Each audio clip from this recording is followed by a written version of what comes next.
Hi, my name is Ashlynn Green, and in my experience in social media, I have worked as a social media community analyst with Mormon.org through Bonneville Communications. And during my time there, I worked as a moderator for their Facebook fan page, and I came up with different posts that they could say to different members of their audience, as well as their Japanese Facebook fan page. I was the sole moderator for about 6 months. And in my time there, I helped them go from 1 million viewers up to 3 million viewers and Facebook fans, which is quite a big leap. So my topic today is having a positive presence on social media. One of the things that's really important to remember is that social media can be positive when it's used properly. And I know a lot of times nowadays you really hear about a lot of negative things in the media, but especially with the church's growth in the website and Mormon.org, it can be a positive thing, and it can be used for things other than just celebrity endorsements. The 3 big topics that I came up with that are reasons that members of Facebook and other sites might use social media were first, friends and family. I know that all of you, since you're all related to me, have a Facebook fan page, except for my daughter Annika, because she's only 2 months old, and that's under the guideline age. But each of you are connected to me because we like to stay in touch and see what's going on in our day-to-day lives when we can't see each other every day. And the same with friends. Some of us have friends from high school or college that are way across the country or even in different countries, and we like to stay in contact with them even though they're not our next door neighbor. The second reason is to share content. This is really important because let's say you have a really good business idea and you can't just get the word out by telling a couple of your neighbors or friends and family. Well, if you write up a big blog post or you have a website, then you can post it on your Facebook page or Twitter or your website or anywhere else, and that'll get the word out about your business, and that can help you really just get a bigger clientele. The third reason I came up with was work, and that really is more on the LinkedIn side of things. How many of you guys have a LinkedIn account? So almost everyone except for 2 people, and I'm sure you guys know the importance, but John, why do you think it's important to have a LinkedIn account? Well, it gives you the opportunity to stay in touch with a variety of different people that may be helpful in developing business contacts. And Jason, I know that you recently got a new job. What was your experience like on LinkedIn and finding that job? Well, my wife, she helped me find the job, and it helped knowing some of the people that I was interviewing with. I looked them up on LinkedIn to see what their roles were in the company, and it was good to see what their, business attitudes were so that I could bring that into the interview process. That's great. And Jared, my dad, you actually were kind of towards the beginning of LinkedIn users. Why did you think back then that it was going to be such a success? I've had a lot of different jobs, worked in a lot of different places, and a lot of different companies. And in these different locations, you work with a lot of people that you really enjoy to work with, and people that I believe in and I support, and I like to promote them on LinkedIn. Many of them have promoted me, and it's helped me be able to get jobs. Great. And one of my favorite things about LinkedIn is that you can add many people that you've worked with, and if you've had a bad experience with someone, you don't have to add them. It's not like Facebook, and you're not obligated to accept people. You should only accept those people who you can actually endorse and you think could contribute to you getting a job in the future. And then, does anyone know the definition of clout?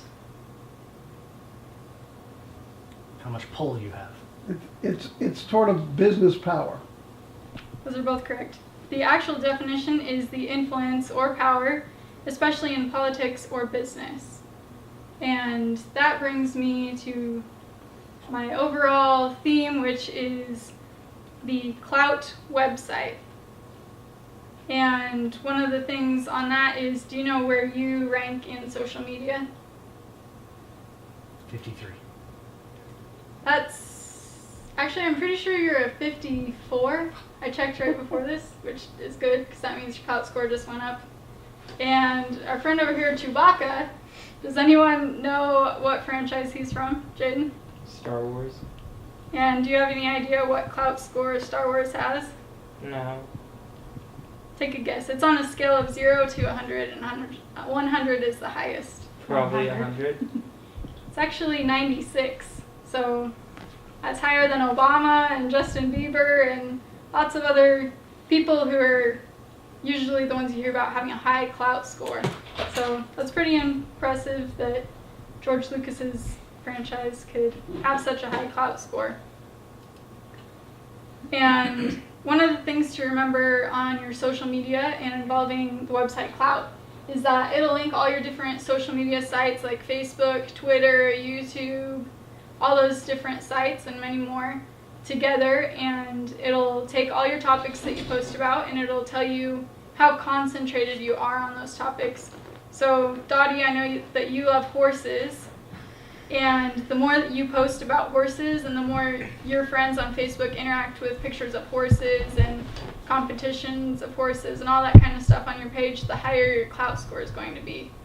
And because of that, you're eligible to earn more perks. And we'll talk about those in a little while. So one of the things that you really want to do when you're working on your social media is focus on quality, not quantity. There's a lot of people, I'm sure you all have friends like this. I've been guilty of it sometimes as well, but you'll want to post lots of things and you're kind of saying like, oh, my baby just woke up. That's kind of me right now because I just had a baby and I think everything she does is great, but you might just kind of get into these little posts that you do every 5 or 10 minutes or every couple hours, when if you were just posting once a day or once every couple days, it could improve your score because people are actually more interested in those posts than the small ones, even if you might really like those posts. So this is my friend AJ Baruka. As you can see, he has a Clout score of 56, and his different titles he has is that he's an absolute news junkie, a BYU Idaho graduate, and he is a broadcast journalist. One of the other cool things is he actually worked with me at Mormon.org, and he was a social community analyst for the English page as well as the Spanish speaking page. So that was really cool, and he is also a photographer and does a great job at getting his SEO out there. Something cool that Clout has recently done is actually if you Google different things and your SEO, so your search engine optimization, is going really well. So if people typed in AJ Baruka photography and his posts pop up, more times that people search for that, the higher your Clout score is going to be. And it was kind of cool because actually I was doing a class project once and it was for Steven's Gourmet Hot Chocolate. And I was just looking for a picture for my project, and one of AJ's pictures popped up, and I was really surprised, so that was pretty cool. And then the next one is Sonia Carlson, and as you can see, one of her biggest topics that she has is journalism, Facebook, photography, and social media. The best one about her is journalism, and that's really important because she is a journalist, and she worked with me at Scroll Digital at BYU Idaho, which is the campus's main news source. And she also worked for Mormon.org as an English moderator. So that was really cool to have that connection with her. And her Clout score was a 61, and mine's just above hers. It's a 62. And one of my main topics right now is pregnancy, because as I already talked about, I just had a baby. And that was really relevant in my life. So even though that's not a professional topic like some of my others, like advertising, it was relevant to me, and because my fans were looking at that, it improved my Clout score. And then there are many different perks that you can get, like we were talking about.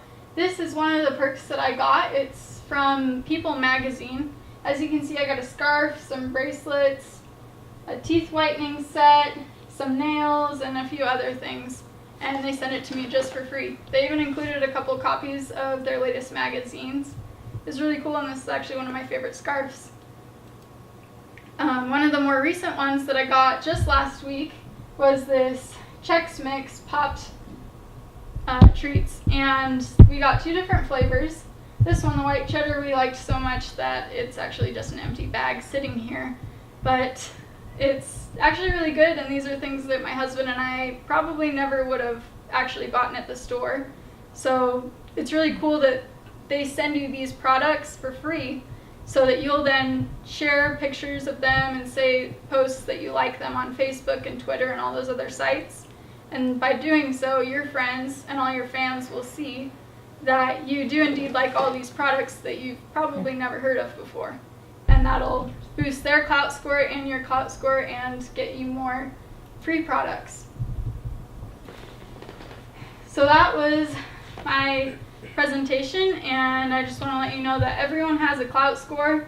Even if all you did is open up your Facebook page a week ago, you probably have a clout score of at least 20. And it'll be, your different perks will be based on location, your age, your gender, and possibly like what degrees you have, maybe what backgrounds you have in work. But there are lots of different factors, and everyone has a clout score. I would encourage you all to go out and find yours today.